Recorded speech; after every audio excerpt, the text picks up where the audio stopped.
भगवान ने गीता जी में कहा, अनित्यम सुखम लोको मिमम प्राप भजस्व माम।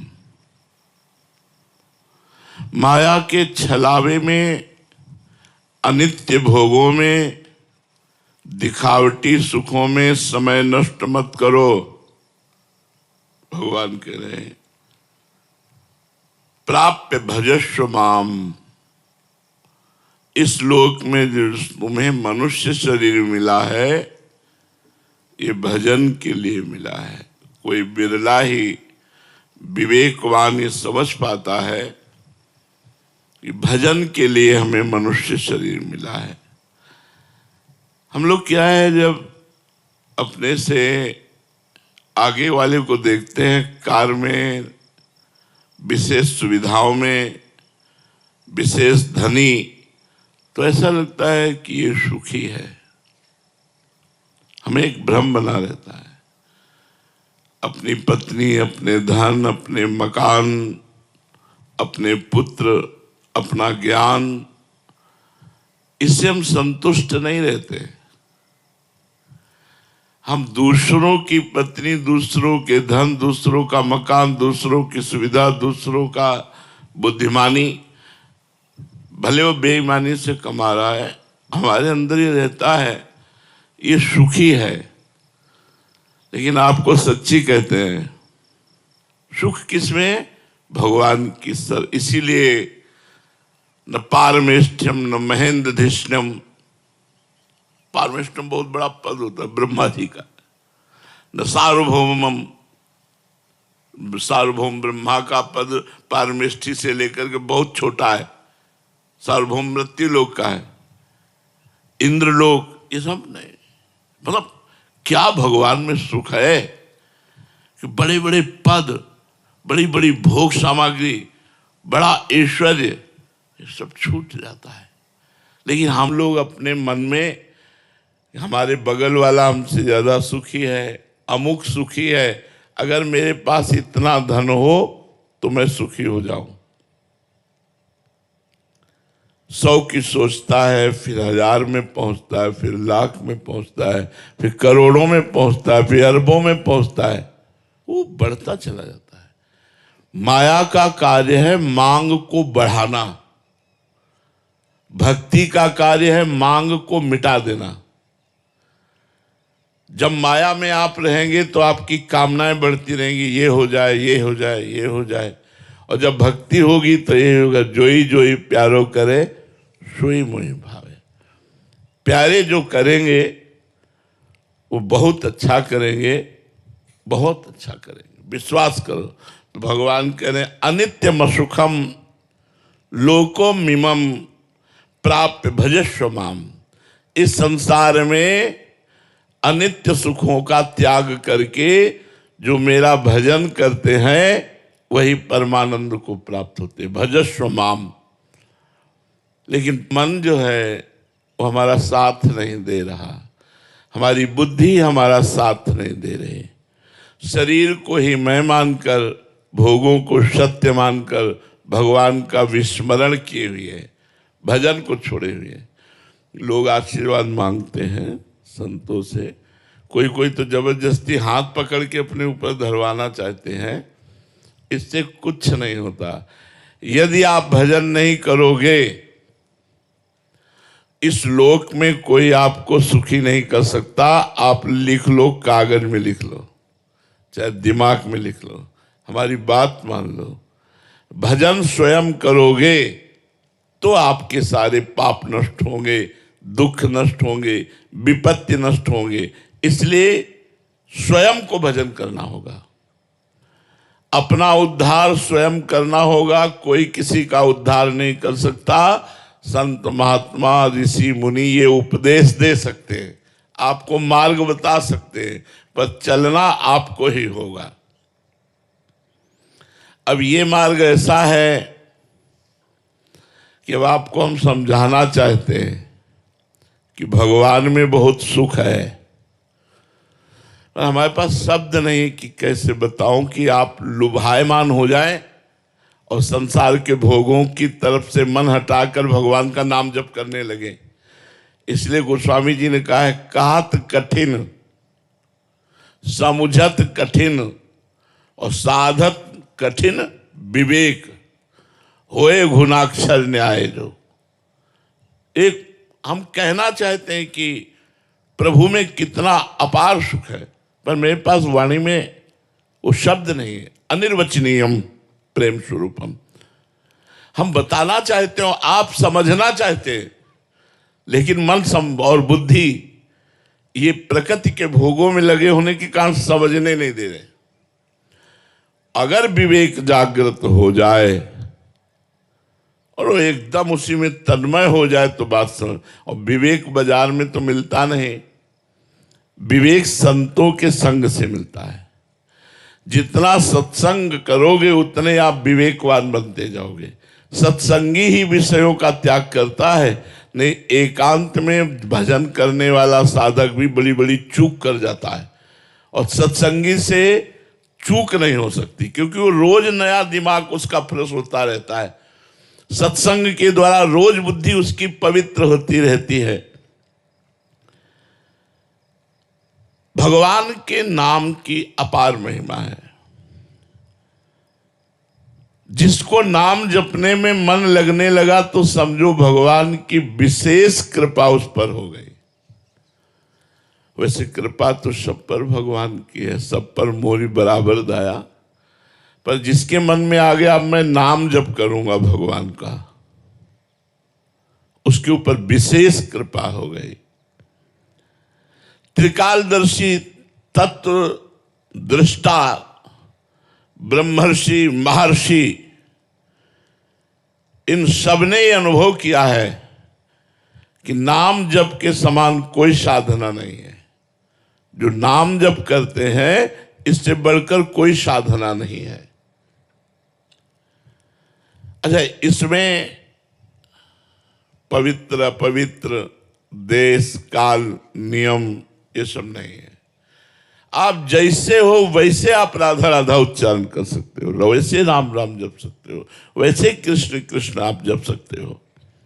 न देश काल नियमो न शौच निर्णय विद्यते कुत्र चिन्नैव राधा नामनि पुरे शुचौ। आप जहां बोले राधा तो आप पवित्र हो गए।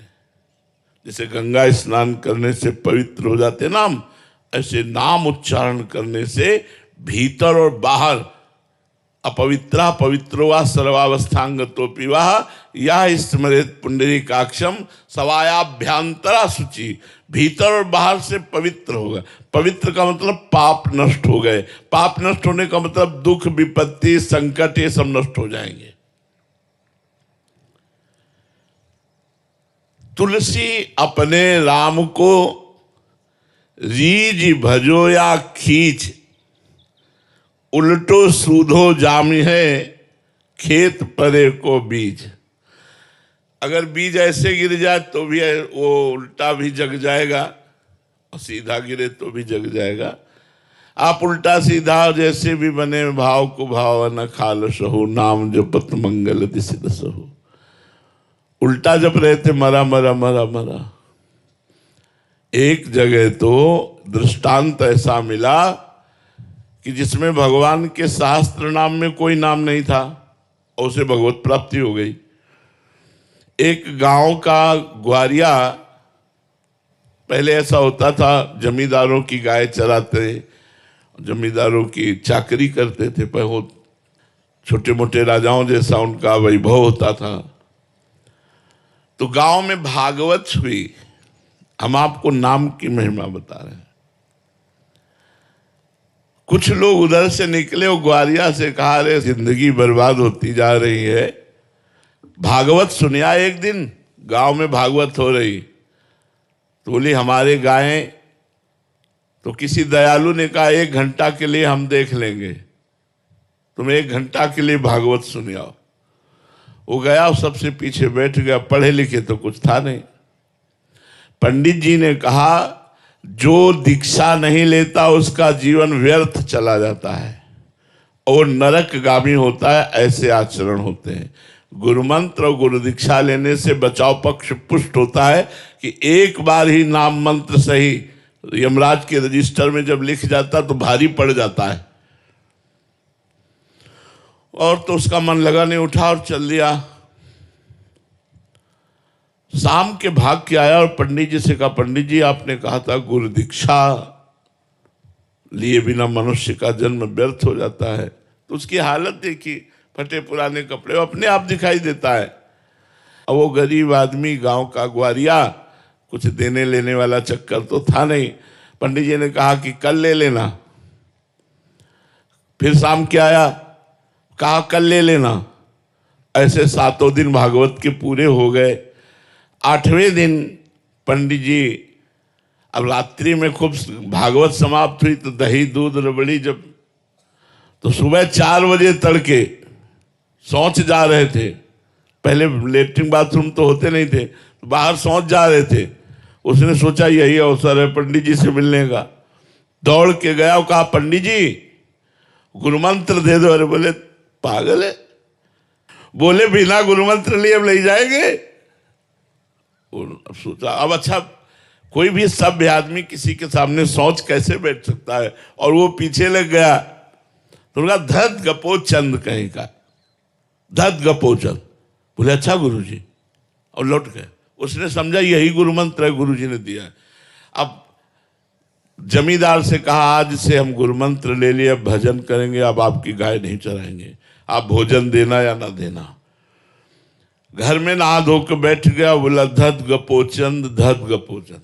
देखो भगवान के नाम की महिमा। अब इसमें कोई नाम नहीं भगवान का,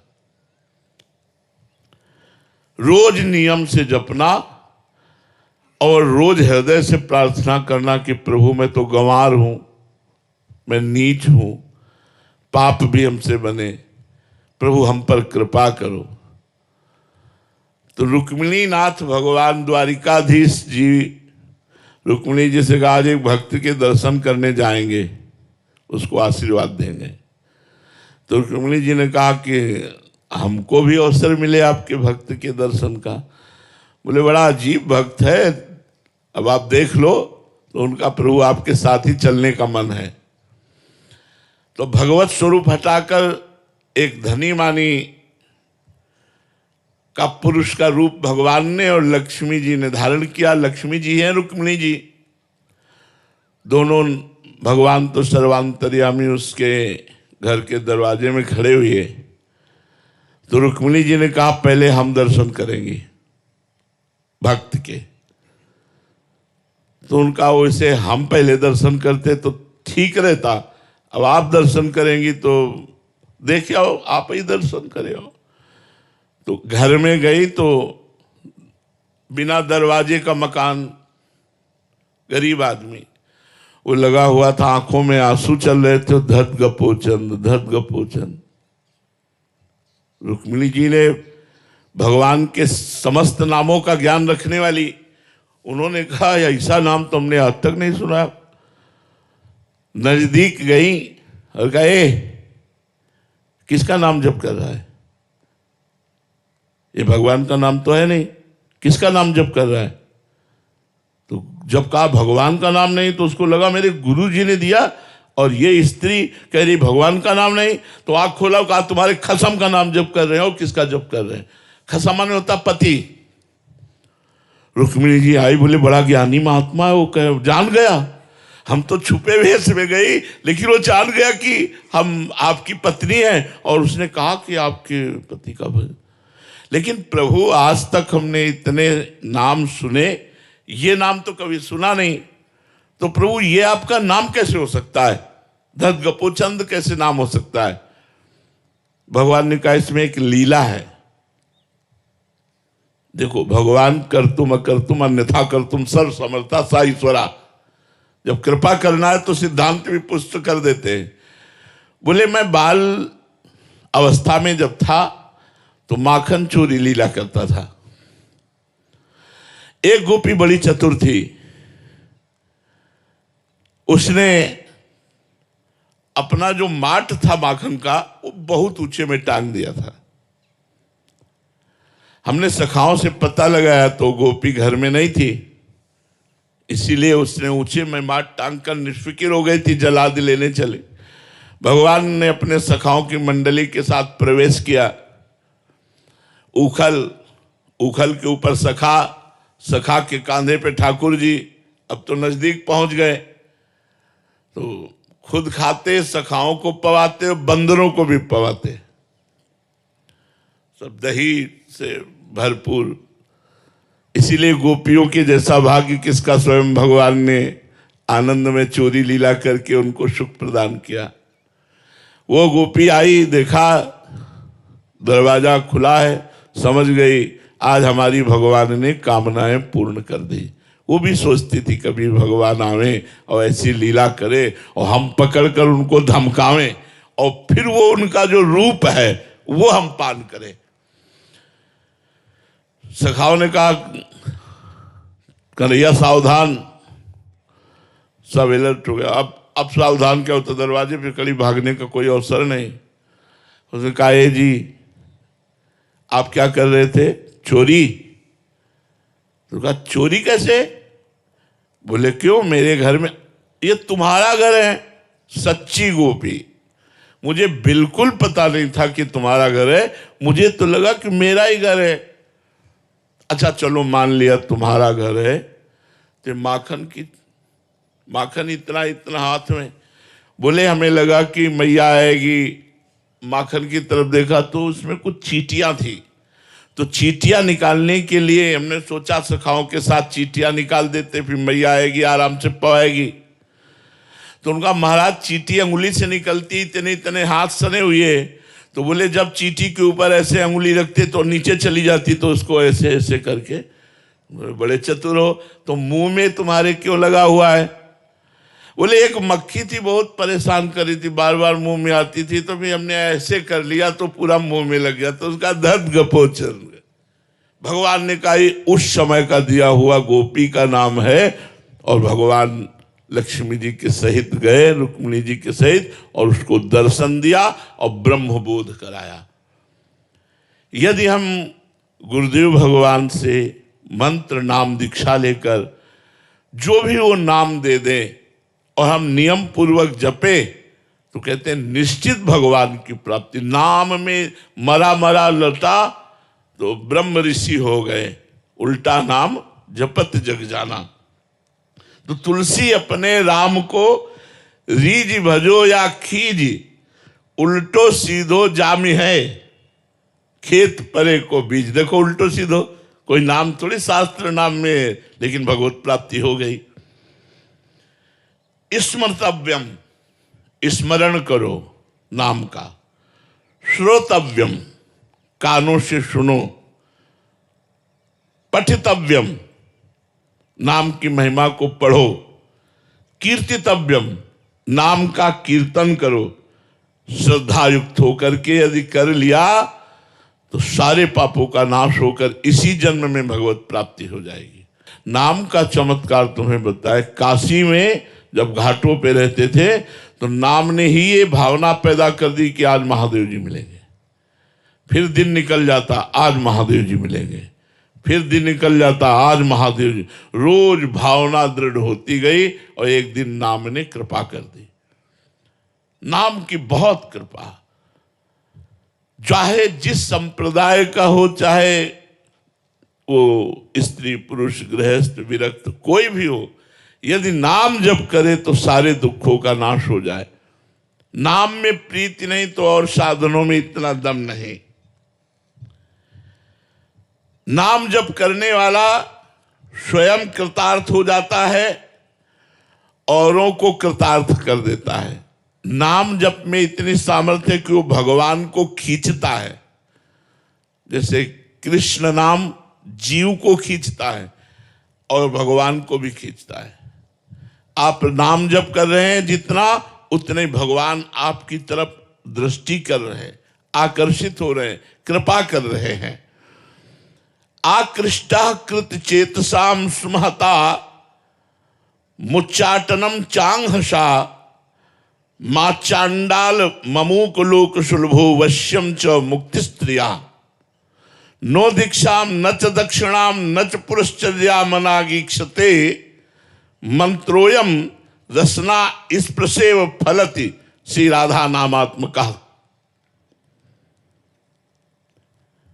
यदि आप राधा राधा उच्चारण करते हैं परंतु आपने दीक्षा नहीं ली तो यही दीक्षा हो गई। जो सुन रहे हो ना कि राधा राधा जपो, ये दीक्षा हो गई।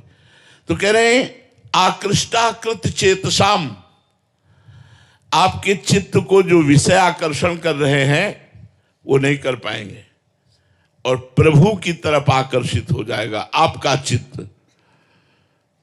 आप चाहे चांडालवत आचरण करने वाले हो, मां चांडाल ममुक, बिल्कुल नीच आचरण करने वाले हो और राधा राधा राधा नाम जप कर रहे हैं, वो आपके चित्त को आकृष्ट करके भगवान के चरणों में पहुंचा देगा।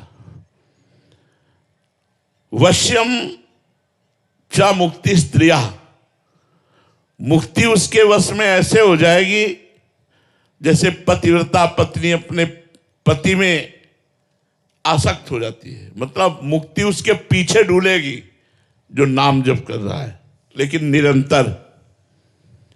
नो दीक्षाम, मत दीक्षा लो, न च दक्षिणाम, कोई दान मत करो, दक्षिणा मत दो, न च पुरश्चर्याम, इसका कोई पुरस्चरण भी नहीं कि इतने लाख काम अनुष्ठान लेते हैं।